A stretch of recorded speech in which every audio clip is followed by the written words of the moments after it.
lead artist we employed and the venue. The mechanism's pretty simple. We had 100 masonite clipboards and 100 lost notices that were delivered to each artist. As a specific example, in Geraldton I found Rose Holdaway, an experienced community artist who reached out through her extensive network and invited people to create representations of their stories of loss.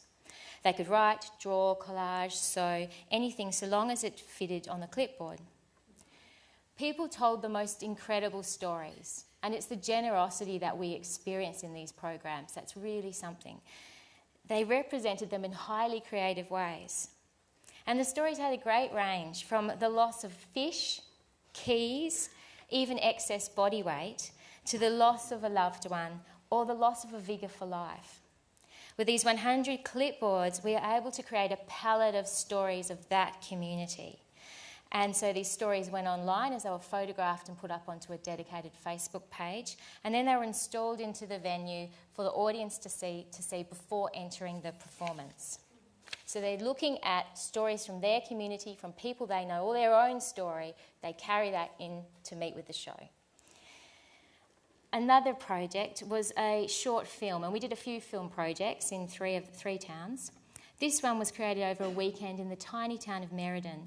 This town's population has been shrinking due to the changing in farming technology, so you simply need less people to work on a farm.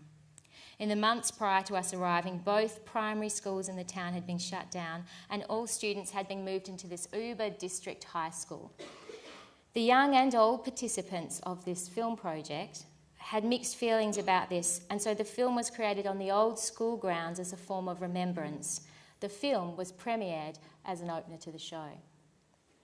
And a final example, in Bunbury we engaged this fantastic local performance poet and a local choreographer to work together with community members, teenagers and adults, to create a curtain raiser performance that used the content from their Lost Notice project as a starting point.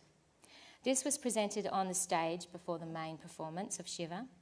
Our intention was to provide local people with a direct experience of the process of creating performance. So the participants had a sense of what happens when you make a show.